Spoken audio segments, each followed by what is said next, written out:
शांति। ओम शांति। आज की तारीख है 15 मई 2020। साकार महावाक्य। बाबा कहते, मीठे बच्चे, तुम्हारा मुख अभी स्वर्ग की तरफ है। तुम्हारा मुख अभी स्वर्ग की तरफ है।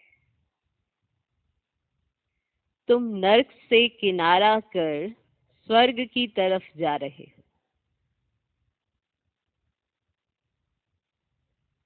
तुम्हारा मुख अभी स्वर्ग की तरफ है। तुम नरक से किनारा कर स्वर्ग की तरफ जा रहे हो। इसलिए बुद्धि का योग नरक से निकाल दो। इसलिए बुद्धि का योग नरक से निकाल दो। बाबा कहते, मीठे बच्चे, तुम्हारा मुख अभी स्वर्ग की तरफ है। तुम नरक से किनारा कर स्वर्ग की तरफ जा रहे हो। इसलिए बुद्धि का योग नरक से निकाल दो। आज का प्रश्न, सबसे ऊंची और सूक्ष्म मंजिल कौन सी है? उसे पार कौन कर सकते हैं? सबसे ऊंची और सूक्ष्म मंजिल कौन सी है? उसे पार कौन कर सकते हैं? उत्तर, तुम बच्चे स्वर्ग की तरफ मुंह करते, माया तुम्हारा मुंह नरक की तरफ फेर देती है। तुम अपना मुंह स्वर्ग की तरफ करते, माया तुम्हारा मुंह नरक की तरफ फेर देती है। अनेक तूफान लाती है। उन्हीं तूफानों को पार करना, यही है सूक्ष्म मंजिल। इस मंजिल को पार करने के लिए नष्ट मोहा बनना पड़े। निश्चय और हिम्मत के आधार पर इसे पार कर सकते हो। विकारियों के बीच में रहते निर्विकारी हंस बनना, यही है मेहनत। तो सबसे ऊंची और सूक्ष्म मंजिल कौन सी है? उसे पार कौन कर सकते हैं? तुम बच्चे स्वर्ग की तरफ मुंह करते, माया तुम्हारा मुंह नरक की तरफ फेर देती है। अनेक तूफान लाती है। उन्हीं तूफानों को पार करना, यही है सूक्ष्म मंजिल। इस मंजिल को पार करने के लिए नष्ट मोहा बनना पड़े। निश्चय और हिम्मत के आधार पर इसे पार कर सकते हो। विकारियों के बीच में रहते निर्विकारी हंस बनना, यही है मेहनत। आज का गीत है, निर्बल से लड़ाई बलवान की। ओम शांति। बच्चे जो सेंसिबल हैं, वे अर्थ तो अच्छी रीति समझते हैं। जिनका बुद्धि योग शांति धाम और स्वर्ग तरफ है, उन्हों को ही तूफान लगते हैं। बाप तो अभी तुम्हारा मुंह फेरता है।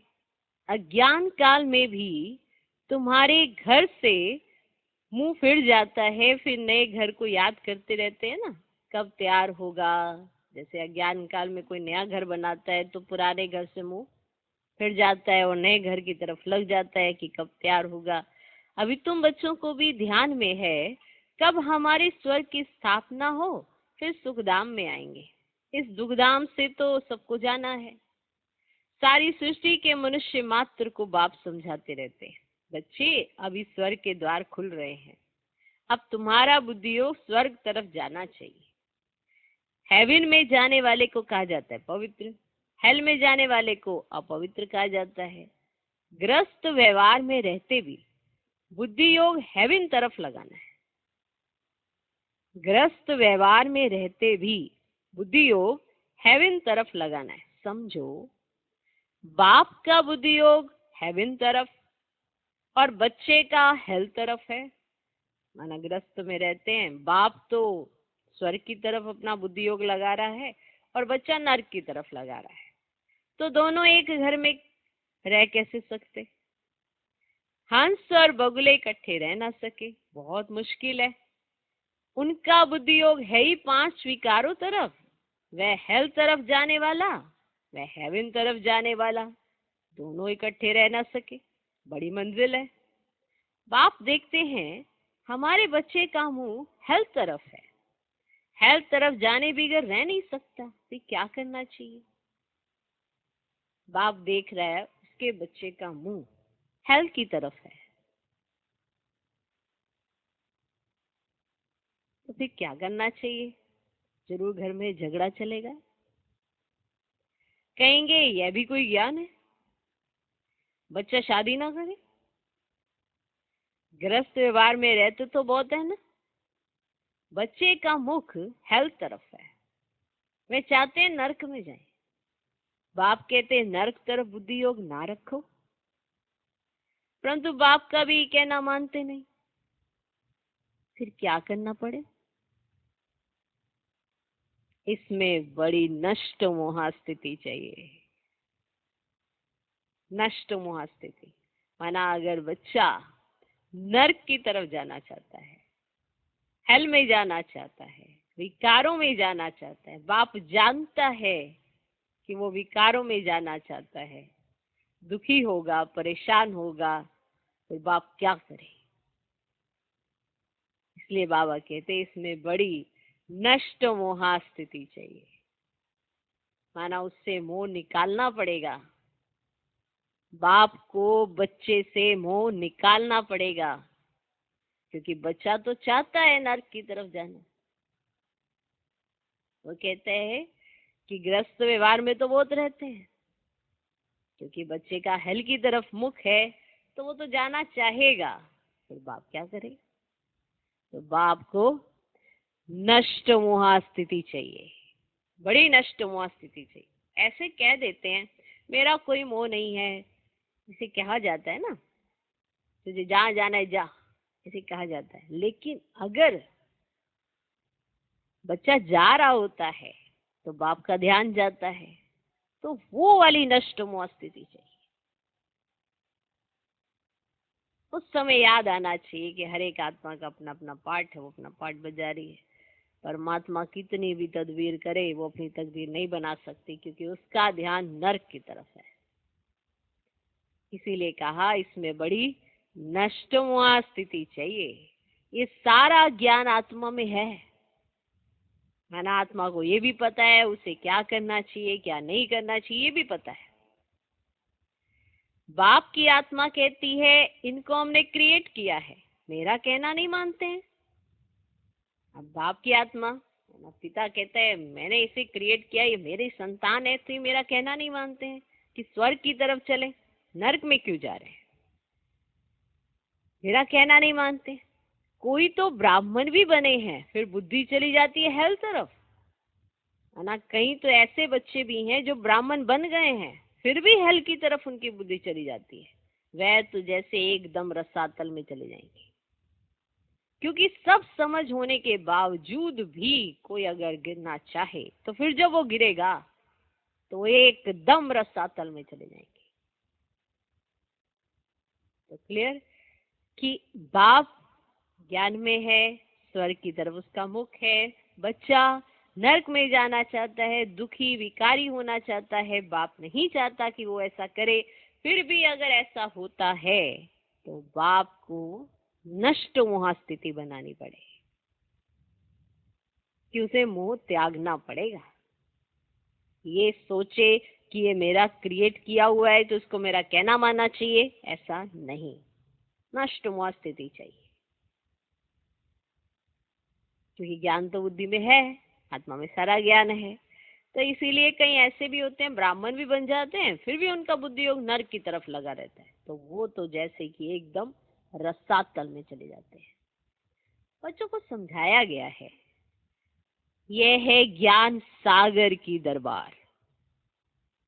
बच्चों को बहुत बार बताया ये बात कि ज्ञान सागर की दरबार है। भक्ति मार्ग में इंद्र की दरबार भी गाई जाती है, पुखराज परी, नीलम परी, मानिक परी, बहुत ही नाम रखे हुए हैं, क्योंकि ज्ञान डांस करती है ना।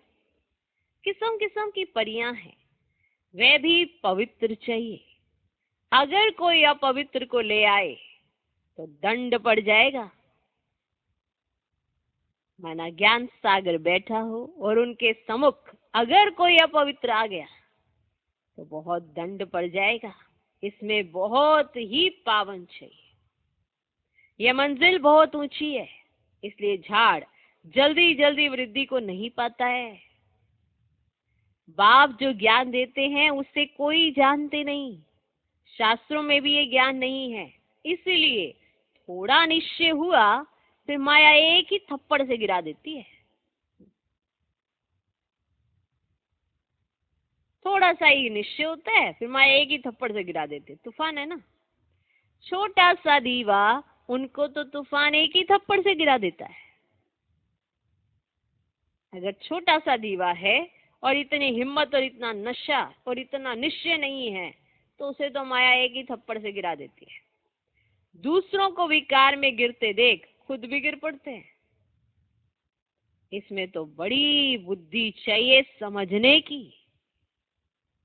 गाया भी हुआ है, अबलाओं पर अत्याचार हुए, बाप समझाते बच्चे का महाशत्रु है, इससे तो तुम्हें बहुत नफरत आनी चाहिए। जब तक आप विकारों से नफरत नहीं करेंगे ये आपका साथ नहीं छोड़ेंगे। तो इस विकार से आपको बहुत बहुत नफरत आनी चाहिए। बाबा बहुत नफरत दिलाते हैं अभी, आगे ये बात नहीं थी। हेल तो अभी है ना, द्रौपदी ने पुकारा है, ये अभी की ही बात है। कितना अच्छी रीति समझाया जाता है, फिर भी बुद्धि में बैठता नहीं। नफरत दिलानी है विकारों के प्रति, नफरत आनी चाहिए। ये गोले का चित्र बहुत अच्छा है, गेटवे टू हेवन। इस गोले के चित्र से बहुत अच्छी रीति समझ सकेंगे। सीढ़ी से भी इतना नहीं जितना इससे समझेंगे। दिन प्रतिदिन करेक्शन भी होती जाती है। बाप कहते हैं आज तुमको बिल्कुल ही नया डायरेक्शन देता हूं, आज तुमको बिल्कुल नया ही डायरेक्शन देता हूं। पहले से थोड़े ही सब डायरेक्शन मिलते हैं। ये कैसी दुनिया है, इसमें कितना दुख है, कितना बच्चों में मोह रहता है। बच्चा मर जाता है तो एकदम दीवाने हो जाते, अथाह दुख है। ऐसे नहीं कि साहूकार है तो सुखी है, अनेक प्रकार की बीमारियां लगी रहती है, फिर हॉस्पिटल में पड़े रहते हैं। गरीब जनरल वार्ड में पड़े रहते हैं, साहूकार को अलग स्पेशल रूप मिल जाता है। परंतु दुख तो जैसा साहूकार को वैसे गरीब को होता है। तकलीफ तो दोनों को ही हो रही होती है। सिर्फ उनको जगह अच्छी मिलती है, संभाल अच्छी होती है। अभी तुम बच्चे जानते हो उनको बाप पढ़ा रहे हैं, बाप ने अनेक बार पढ़ाया है। अपने दिल से पूछना चाहिए हम पढ़ते हैं व नहीं। अपने दिल से पूछना चाहिए हम पढ़ते हैं व नहीं। यार टेम्परेरी ऐसी टाइम पास तो नहीं किए जा रहे, क्योंकि अगर भगवान ने जो पढ़ाया उस पर अगर ध्यान ही नहीं दिया तो फिर क्या पढ़ा। जो पढ़ते हैं उस पर ध्यान देना होता है, उसको जीवन में लाना होता है, तभी समझ में आता है कि ये पढ़ा लिखा है। अब पढ़ लिख कर एजुकेशन लेकर अगर संस्कार ही नहीं बना, चरित्रवान ही नहीं बना, तो कौन कहेगा ये पढ़ा लिखा है। तो बाप ने पढ़ाया तो अपने दिल से पूछना चाहिए हम पढ़ते हैं या नहीं, कितने को पढ़ाते हैं। अगर पढ़ाएंगे नहीं तो क्या पद मिलेगा। रोज रात को अपना चार्ट लिखो, आज किसको दुख तो नहीं दिया। श्रीमत कहती है कोई को दुख ना दो और सबको रास्ता बताओ। जो हमारा भाती होगा उनको झट टच होगा। इसमें बर्तन चाहिए सोने का जिसमें अमृत ठहरे। जैसे कहते हैं ना, शेरनी के दूध के लिए सोने का बर्तन चाहिए क्योंकि उसका दूध बहुत भारी ताकत वाला होता है। उनका बच्चों में मोह रहता है। बाबा कैसे नई नई बातें बता रहे हैं ना। तो उनका बच्चों में मोह रहता है, कोई को देखा तो एकदम उछल पड़ेगी, क्योंकि उससे लगता है कि ये मेरे बच्चे को मार दे, तो एकदम उछल पड़ेगी, समझेगी बच्चे को मार ना डाले। यहाँ भी बहुत है जिनका पति बच्चों आदि में मोह रहता है। अभी तुम बच्चे जानते हो स्वर्ग का गेट खुलता है। कृष्ण के चित्र में बड़ा क्लियर लिखा हुआ है, इस लड़ाई के बाद स्वर्ग के गेट्स खुलते हैं। वहां बहुत थोड़े मनुष्य होते हैं, बाकी सब मुक्ति धाम में चले जाते हैं। सजाएं बहुत खानी पड़ती है। जो भी पाप कर्म किए हैं एक एक जन्म का साक्षात्कार कराते, सजाएं खाते रहेंगे, फिर पाई पैसे का पद पालेंगे। याद में ना रहने के कारण विक्रम विनाश नहीं होते। तो जब याद में नहीं रहे, विक्रम विनाश नहीं हुए, तो सजाएं बरकरार रही।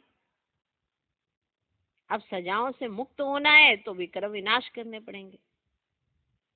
तो सजा तो तब मिलेगी अगर आप अपने विक्रम विनाश नहीं करेंगे। अगर याद नहीं किया तो विक्रम विनाश नहीं होंगे, और अगर विक्रम विनाश नहीं होंगे तो फिर सजा तो खानी पड़ेगी।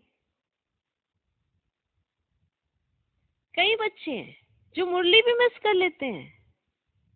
बहुत बच्चे इसमें लापरवाह रहते हैं, समझते हैं हमने नहीं पढ़ी तो क्या हुआ, हम तो पार हो गए हैं। मानो किस बात में पार हो गए? क्या आपकी समझ इतनी बड़ी हो गई है कि आपको सब समझ में आ गया है?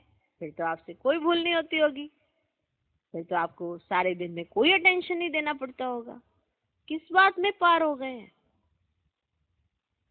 तो जो रोज मुरली नहीं पढ़ते, ऐसे बच्चे कितनी भूलें करते होंगे। आप सोचो, आप मुरली पढ़ते हो, सुनते हो, तब भी भूलें होती है।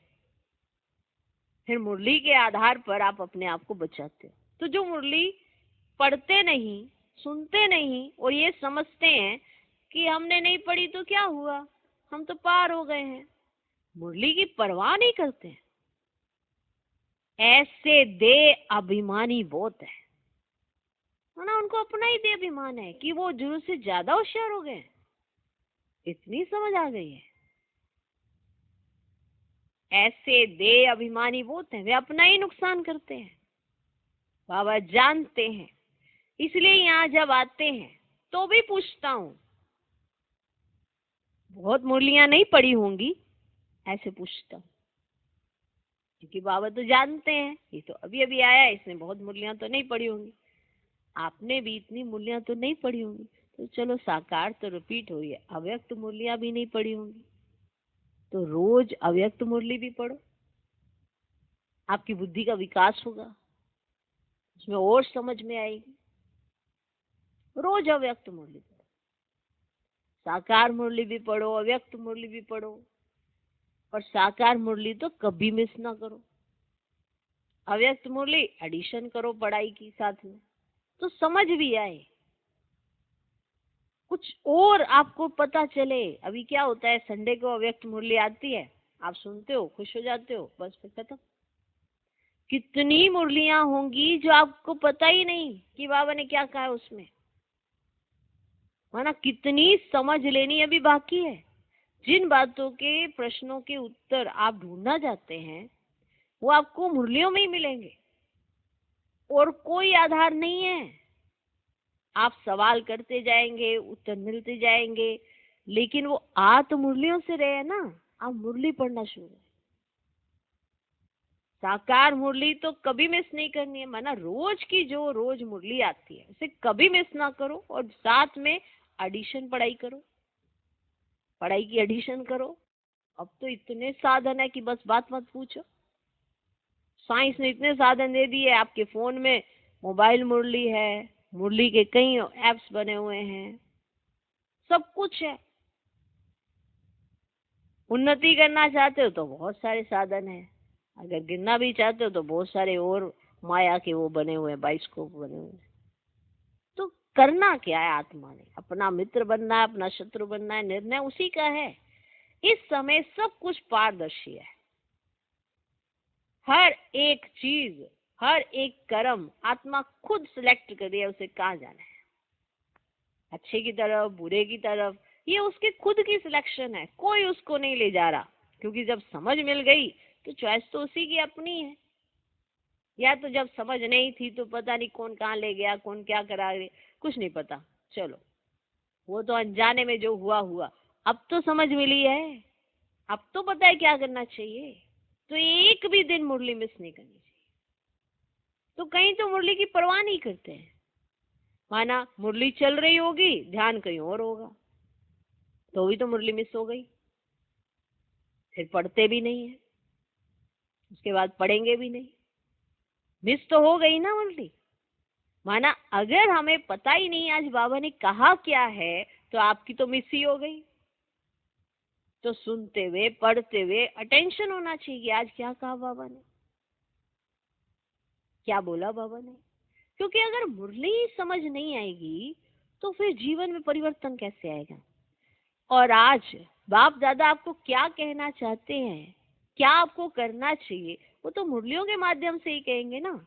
और कैसे, आकाशवाणी तो होनी नहीं, साक्षात्कार तो होना नहीं, ऐसे ऊपर से टचिंग तो आनी नहीं, तो कैसे पता चलेगा? मुरलियों से। मुरलियां ही एकमात्र आधार है अभी आपके आगे जीवन का। कुछ ना मिले, मुरली मिले, बस सब ठीक है। बुद्धि को उसकी खुराक मिलती रहे, सब अच्छे से अच्छा हो जाएगा। जैसे कहते हैं ना, शरीर को दाल रोटी मिलती रहे तो शरीर चलता रहता है, तो बुद्धि को मुरली मिलती रहे ना, तो आत्मा अपने आप ऐसे ज्ञान रत्नों में खेलती रहेगी और आगे चलती रहेगी। तो जो ये मुरली की परवाह नहीं करते, वो कितने दिन तक जीवित रहेंगे? कोई ना कोई कारण बन जाएगा, आकार ने ड्रामा में कोई ऐसी सीन आएगी, हाथ छोड़ देंगे, फिर कहेंगे ऐसा हो गया वैसा हो गया। कारण तो मुरली की परवाह नहीं की, इसलिए ऐसा हो गया। वो बीच तक पहुंच ही नहीं पाते हैं। धीरे धीरे छूटती क्या है? मुरली। अगर कोई गिरने भी जा रहा होता है ना, वो धीरे धीरे पहले मुरली ही छोड़ता है और कहता है मेरा बाबा के साथ तो योग है ही है। और मुरली छूटी, बाबा ने क्या कहा, क्या डायरेक्शन दिए, उस तक नहीं पहुंचे, तो योग कैसे लगेगा? तो मुरली की परवाह नहीं करते हैं। ऐसे दे अभिमानी बहुत हैं, वे अपना ही नुकसान करते हैं। बाबा जानते हैं, इसलिए यहाँ जब आते तो भी पूछता हूँ, बहुत मुरलियां नहीं पढ़ी होंगी, पता नहीं उनमें कोई अच्छी पॉइंट्स हो। अब आपको जो बात क्लियर नहीं हो पा रही है, क्या पता उन मुरलियों में कोई अच्छी पॉइंट्स हो। पॉइंट्स तो रोज निकलती है ना, रोज पॉइंट्स निकलती है। ऐसे भी बहुत सेंटर्स पर आते हैं, परंतु धारणा कुछ नहीं, ज्ञान नहीं। श्रीमत पर नहीं चलेंगे तो पद थोड़े ही मिलेगा। धारणा ही नहीं, ज्ञान ही नहीं, श्रीमत पर नहीं चलते तो कैसे पोजीशन मिलेगी? चाहिए सब कुछ। आज का मनुष्य ऐसा है, बिना मेहनत उसे सब कुछ मिलेगा, लेकिन जो आपको चाहिए उसके लिए कर्म तो करना ही पड़ता है। वो भी एक तरह की मेहनत ही कह दो आप। कर्म तो, अब आपको खाना खाना है तो उठना तो पड़ेगा, सोते सोते कौन खाना डालेगा आपके पेट में? हर एक चीज मेहनत तो है ही है। इसलिए पीछे भी कहा बाबा ने 2-3 दिन पहले, खाना खाते भी मेहनत है ना, वो भी तो मेहनत से ही मिलता है खाना। तो आप सोचो, तो ऐसे भी वो सेंटर्स पर आते हैं, परंतु धारणा कुछ नहीं, ज्ञान नहीं, श्रीमत पर नहीं चलेंगे तो पद थोड़ी मिलेगा। सत बाप, सत टीचर की गलानी करने से कभी ठोर पा ना सके। अब ये गलानी कैसे करते हैं? जो वो कहते हैं उसके विपरीत चलते हैं, या कहते हैं ऐसा तो नहीं होता, ऐसा कैसे हो सकता है। ये वाले प्रश्न जब बाप की श्रीमत पर आप चलाते हैं, ऐसा नहीं होता, ऐसे हमने करके देखा, या ऐसा होता नहीं, तो ये क्या है?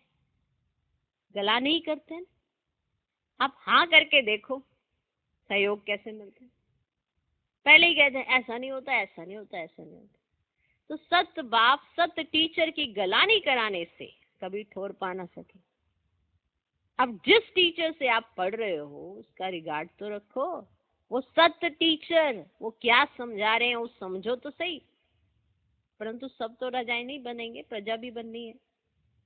नंबरवार मर्तबे तो होते हैं ना, सारा मदार याद पर है। जिस बाप से विश्व का राज्य मिलता है उनको याद नहीं कर सकते।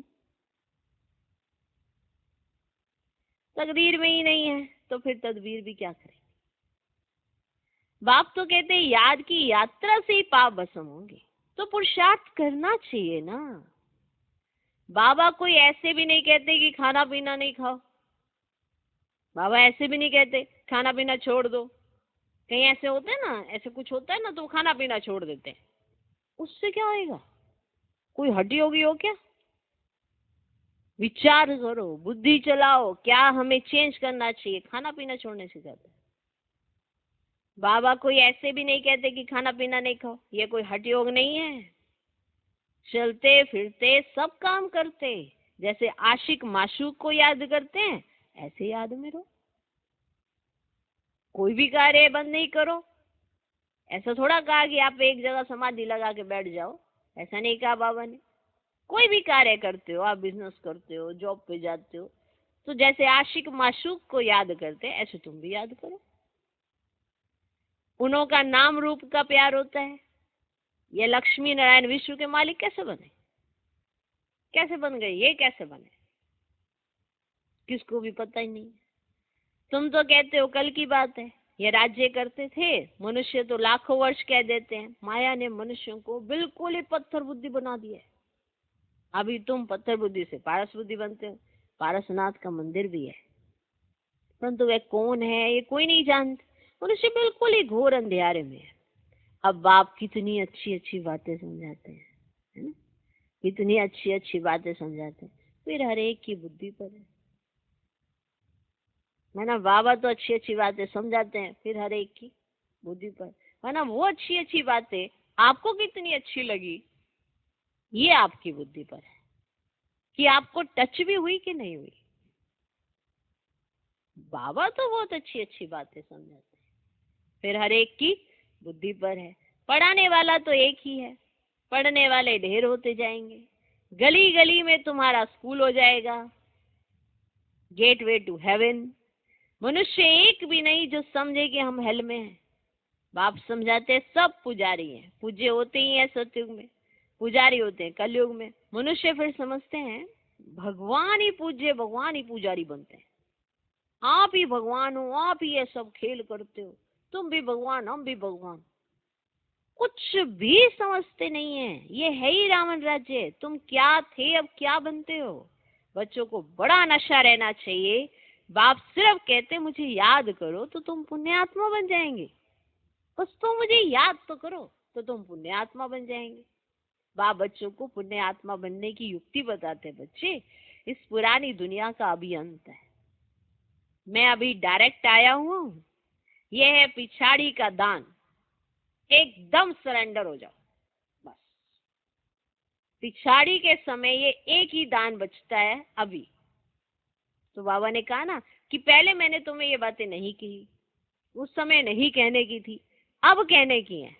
अब कहता हूं ये है पिछाड़ी का दान। पिछाड़ी में सब कुछ कर दो कुर्बान, क्योंकि ये पिछाड़ी का है दान, है ना। दे दान छूटे ग्रहण, इसका क्या अर्थ है कि सब कुछ लुटा दो, सब कुछ एकदम सरेंडर हो जाओ। मत बचाओ कुछ अपने लिए। ये सोच के बैठे रहते हो कि अपने लिए बचे, कल हो गया कुछ और तो फिर वो भी रह जाएगा। ये पिछाड़ी का दान, क्या शब्द है, पिछाड़ी का दान। एकदम सरेंडर हो जाओ। बाबा ये सब आपका है। बाप तो देने के लिए ही कराते हैं, है ना। इस समय जो बाबा दान करा रहे हैं वो देने के लिए, माना क्यों कराते हैं, ताकि मैं तुम्हें दे सकूं। माना बाप का दिया बाप के ही कार्य में लगाए और एक हाथ दो और 1000 गुना लो। वंडरफुल बात। बाबा तो देने के लिए ही कराते हैं, इनका कुछ भविष्य बन जाए। माना इस समय बाबा अगर दान करा रहे हैं, बच्चों को कहते हैं ऐसे ऐसे करो, तो इसीलिए कि तुम्हारा कुछ भविष्य में बन जाए। मनुष्य ईश्वर अर्थ दान पुण्य करते हुए है इनडायरेक्ट, उनका फल दूसरे जन्म में मिलता है। ये भी ड्रामा में नूंद है। अभी तो मैं हूँ डायरेक्ट, अभी तुम जो करेंगे उनका रिटर्न पदम गुना मिलेगा। सत्संग में तो दान पुण्य आदि की तो देखो बच्चे वहां कोई बात ही नहीं होती है। यहाँ कोई के पास पैसे हैं तो बाबा कहेंगे अच्छा तुम जाकर सेंटर खोलो, प्रदर्शनी बनाओ। गरीब है तो कहेंगे अच्छा अपने घर में ही सिर्फ बोर्ड लगा दो गेटवे टू हेवन। स्वर्ग और नर्क है ना, अभी हम नर्कवासी हैं, ये भी कोई समझते ही थोड़े ही हैं। अगर स्वर्ग पधारा तो फिर उनको नर्क में क्यों बुलाते हो। स्वर्ग में थोड़े ही कोई कहेगा स्वर्ग पधारा, स्वर्ग में थोड़े ही कोई कहेगा स्वर्ग पधारा। वे तो है ही स्वर्ग में। पुनर्जन्म स्वर्ग में ही मिलता है, यहाँ पुनर्जन्म नर्क में ही मिलता है। ये बातें भी तुम समझा सकते हो। भगवान उवाच मामेकम याद करो क्योंकि वही पतित पावन है। मुझे याद करो तो तुम पुजारी से पूज्य बन जाएंगे। पर स्वर्ग में सुखी तो सभी होंगे, परंतु नंबरवार मर्तबे तो होते ही हैं। माना सुखी तो सब होंगे, परंतु नंबरवार मर्तबे तो होते ही हैं।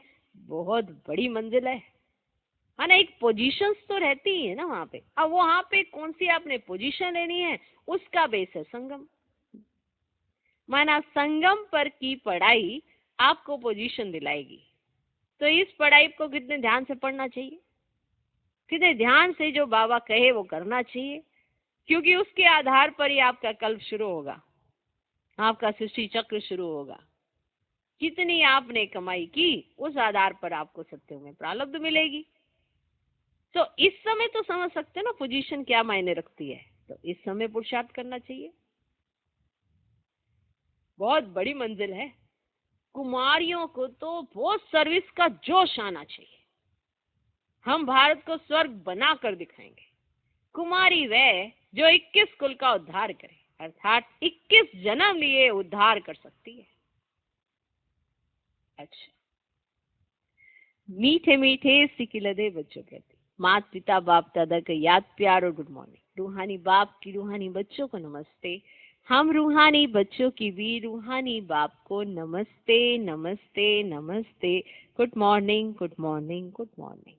धारणा के लिए मुख्य सार, पहला पॉइंट, इस पुरानी दुनिया का अंत है। इस पुरानी दुनिया का अंत है। बाप डायरेक्ट आया है तो एकदम सरेंडर हो जाना है। बाबा ये सब आपका है, इस युक्ति से पुण्य आत्मा बन जाएंगे। इस पुरानी दुनिया का अंत है, बाप डायरेक्ट आया है तो एकदम सरेंडर हो जाना है। माना ये लास्ट का समय चल रहा है।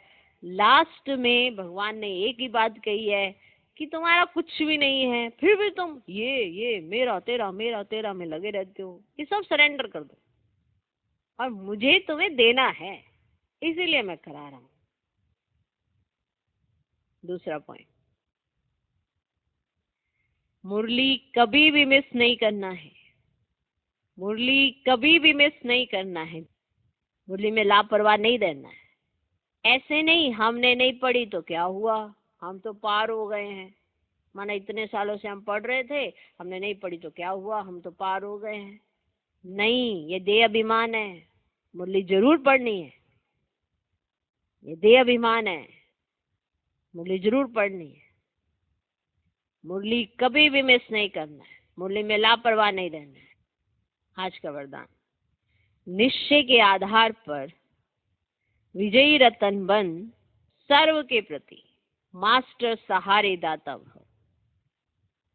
निश्चय के आधार पर विजयी रतन बन, सर्व के प्रति मास्टर सहारे दाता भव। निश्चय बुद्धि बच्चे विजयी होने के कारण सदा खुशी में नाचते हैं। वे अपने विजय का वर्णन नहीं करते, लेकिन विजयी होने के कारण वे दूसरों की भी हिम्मत बढ़ाते हैं। किसी को नीचा दिखाने की कोशिश नहीं करते, लेकिन बाप समान मास्टर सहारे दाता बनते हैं, अर्थात नीचे से ऊंचा उठाते हैं। व्यर्थ से सदा दूर रहते हैं। व्यर्थ से किनारा होना ही विजयी बनना है। ऐसे विजयी बच्चे सर्व के लिए मास्टर सहारे दाता बन जाते हैं। आज का स्लोगन, निस्वार्थ और निर्विकल्प स्थिति से सेवा करने वाले ही सफलता मूर्त है। निस्वार्थ और निर्विकल्प स्थिति से सेवा करने वाले ही सफलता मूर्त है। ओम शांति।